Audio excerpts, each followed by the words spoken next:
Hello everyone, so my name is Areti Damala and I'm a research engineer working for the Musée des Arts et Métiers. I mainly work on digital and interactive technologies for museum learning and meaning making, especially with emerging technologies. So it's a very big pleasure and joy to be here today to talk about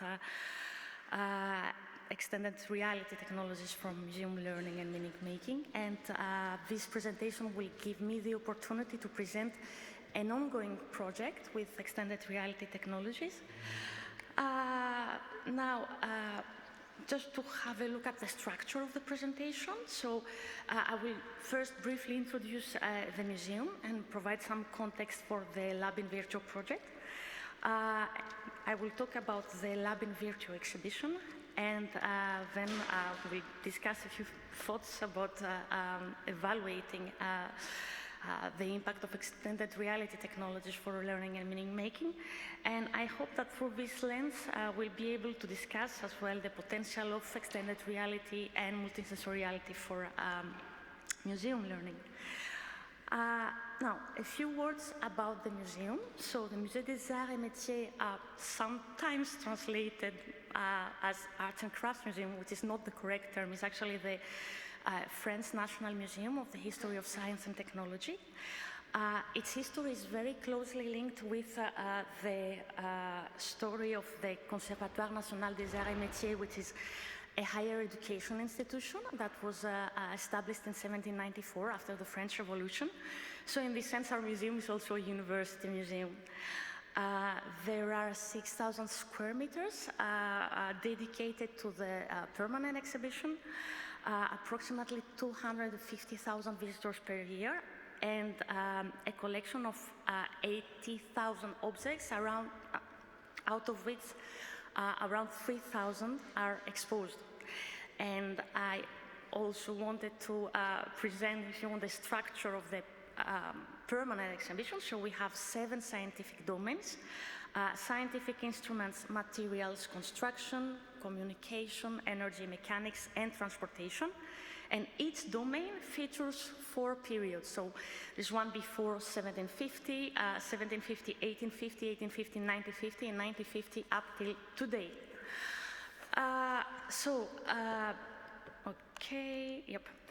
So the museum was invited to collaborate in the Lab in Virtuo project, which is a research initiative focused on exploring the potential of digital technologies for the documentation and communication of industrial heritage, more specifically. The project actually seeks to investigate the ways extended reality technologies, like virtual reality, augmented reality, and mixed reality, can enhance the way we experience and understand industrial heritage. Now, the project started in 2021. It has a budget of approximately €500,000 and brings together a diverse team of experts from various fields, including virtual and augmented reality, information systems, museology, heritage digitization, and of course, the history of science and technology.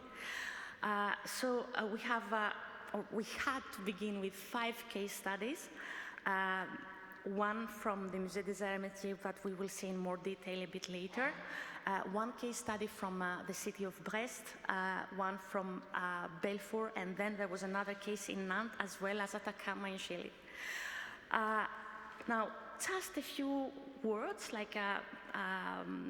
for actually defining some of the terms I have started already using and be using a bit further on. So how can we define extended reality technology? So extended reality is actually a very broad term that covers a variety of emerging technologies, such as augmented reality, virtual reality, and mixed reality, technologies which are designed to blend the digital world with the physical world, offering immersive and interactive experiences. However, in addition to these technologies, we can also include in this term interactive systems with tangible and embodied interaction. And while not always considered strictly extended reality technologies, other technologies like artificial intelligence or conversational agents, as well as the metaverse, play an important role in enhancing extended reality experiences. Now, for the purpose of this presentation, we can think of extended reality as an umbrella term for all these technologies that can extend and enrich the museum experience. Now, this is just an example of a recent temporary exhibition that was last autumn at the Musée d'Orsay, which featured, alongside the physical exhibition, both a virtual reality tour, La Palette de Van Gogh, as well as the possibility to engage in conversation with Van Gogh himself, thanks to conversational agent and artificial intelligence technologies. So this avatar, let's say this conversational agent, had been trained using the contents of Van Gogh letters. But back to the Lab in Virtuo project. Now, one of the main goals of the project since the beginning was to create an exhibition where museum visitors could explore industrial heritage in a way that feels like traveling back in time. Now, to build this exhibition, we had to select 3 case studies from the 5. And after careful consideration, we considered the 3 case studies that would best actually help us to figure out the potential of this immersive technology. So in the remaining of this presentation, we're going to see these 3 case studies with an emphasis on the NumaSurf, and which is the case study of the Musée des Arts et Métiers, as well as the, let's say,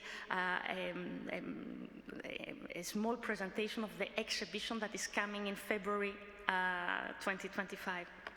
So we have one case study with the Force de Pontagnon, so that was around metal forging, so an industrial heritage in Brest, where metal was heated and shaped through processes like hammering, bending, and welding for creating large metallic construction. This photo comes from 1986. Belfort and the DMC cotton industry, which was part of a larger industrial complex dating back to the 19th century. And finally, the Musée des Arts et Métiers case study, which is the NumaSurf milling machine. So I guess that one obvious question is to ask why the museum chose this specific machine out of all these objects that are on display and many others that are in the storage spaces of the museum. So the NumaSurf milling machine is a particularly important artifact because it is the last remaining example of the Unisurf system, which was a groundbreaking technology and system developed back in the 70s.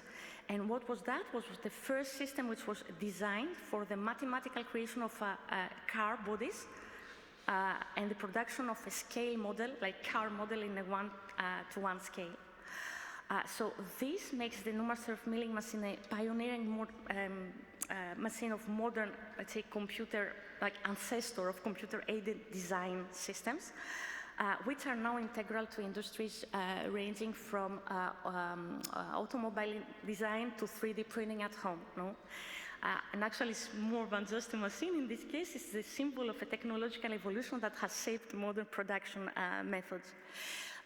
One of its standout features is its bi-rotary milling head, which has 2 axes of rotation centered on the tool. And this actually allows the milling head to be positioned at any angle with incredible precision. And as Pierre Bézier, which is the creator of this machine, said, the NumaSurf was able to sculpt into the matter, turning raw material into complex, detailed shapes. Then the story again tells the story of Pierre Bézier, a mechanical engineer for Rémy Régeau, or the Renault automobile industry, and also a professor at CNAM, who modernized actually the company at 2 stages after the Second World War, when with the creation of the NumaSurf. And in the early 60s, when he devised the mathematical theory for modeling the 3D curves of car bodies, and Bezier curves are known today by architects, by designers. So how did we approach the machine? So as a heritage professional, we know that the first answer is to find sources, and so the Lab in Virtuo project gave us the possibility to find these sources and collect and analyze and study them. So we started by studying and collected various sources from the Bezier library at the Arts et Métiers Foundation, which is the higher education institution in which Bezier studied. And we also had the possibility to carry out interviews and correspond with other NUMASURF designers. We were able to carry out an expert restoration,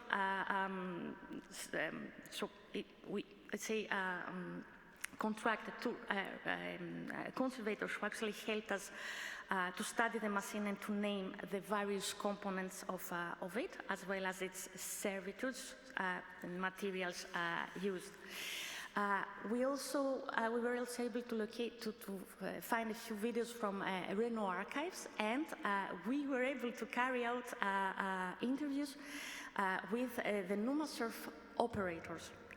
Now, the recreation of the sensors was quite more challenging, so that is because we had just a few excerpts of sounds from the video and of very poor quality. The operators also talked to us about the dust that was coming from the sculpted materials, as well as the odor and the sensation of a lubricant that was used for facilitating machining and for preventing materials in the machine from warming up. Two, let's say, types of interactions we thought about proposing to the visitors, we'll see later on, also because we were able to carry out let's say, a full day of recreation of the movements of the technicians, the operators in front of the machine, that allow us to understand the operator's position in front of the machine, to observe their movements between the machine and the control panel that we will see later, and explore their interaction. So we were also able to carry out a photogrammetry, sorry, we should be here, that was the slide about the NUMASURF and the senses, to understand actually also these intangible heritage aspects. Yep. Now, there are two other challenges. The first one is the monumentality of the machine. So it weighs 22 tons and it measures 6 meters high, 6 meters wide. So it was impossible actually to keep the machine in the long term because there was no storage space actually in the museum for this. So the machine was kept in a storage place and was digitized because we know since the beginning that it would be impossible to keep and preserve the entire machine. So in this case, the digitization was the only way we had to preserve it in the long term. And then several extractions of the machine were extracted and will be displayed in the temporary exhibition and later on in the mechanics section of the museum. But it's just some extractions, like parts of the machine. So that brings me to another challenge, which was that from the beginning we knew that we would like to be able to create an exhibit, like physical and digital exhibit, that would be able to make part of the permanent collection of the museum. So that was another challenge. Now, very, very quickly, I want to show you, so this is the plan we have approximately for this exhibition, 150 square meters. So it's the circle you see there is just, sorry, to show the room as we see it from this angle. So we have, which shows the three case studies of Belfort, the DMC cotton industry, of the NUMASURF, and of the Brest forges. So So here you see how the space actually is divided for the 3 case studies.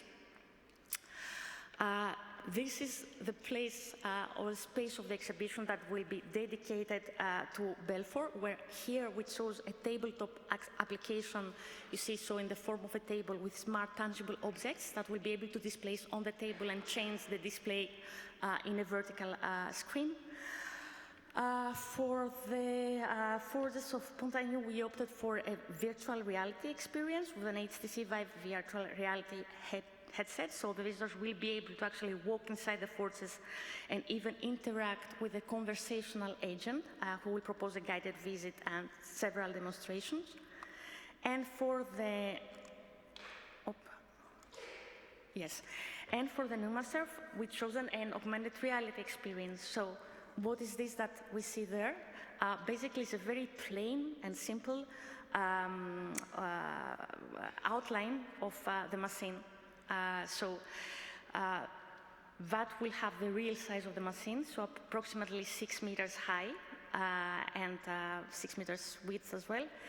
That will serve as the main visual element. So the visitors will be able to wear the Magic Leap or augmented reality glasses and view the machine's key components that will augment actually the view of the visitors, including the table that you see there was the material was placed to be sculpted.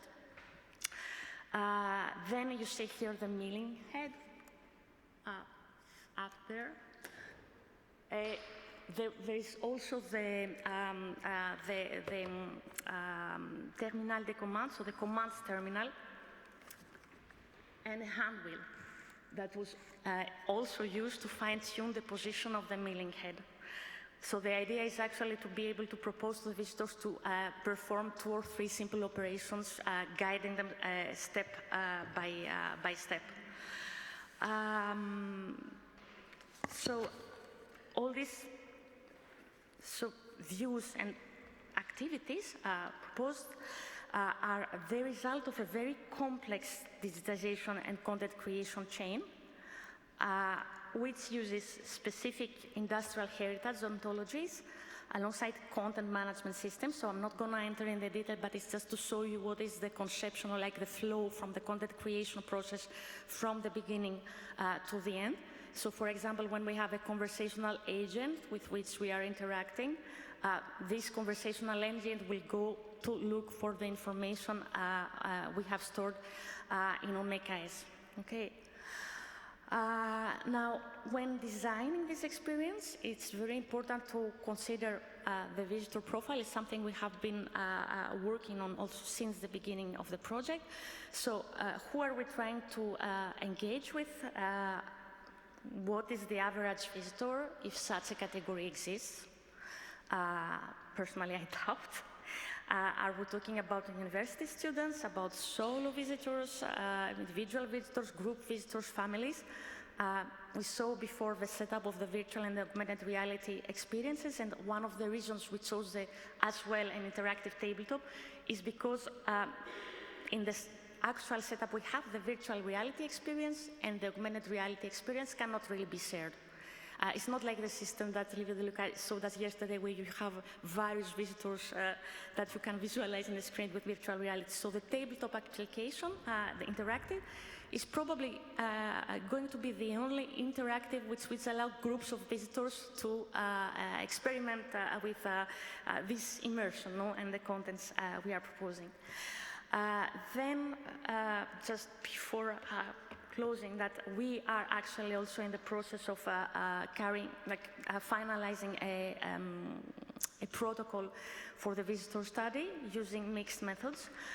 So we are thinking about questionnaires, observations, interviews immediately after the visit, and a few weeks later to see a little bit what was returned and what is remembered in the long term, and of course an analysis of the log data of the visitors, of the interactions with all these museum interactives.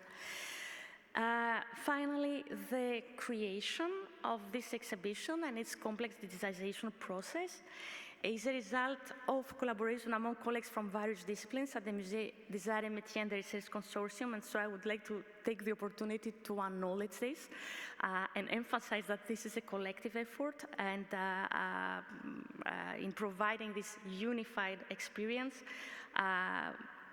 which represents actually months of pioneering interdisciplinary work at the intersection of heritage digitization, museology, history of science and technology, and information engineering. So I would like to thank you and thank them all, and please do not hesitate to get in touch for more information. And if by any chance you are in Paris from the 8th to the 23rd of February, join us for discovering a bit more about how all this looks and feels like on site. Thank you very much.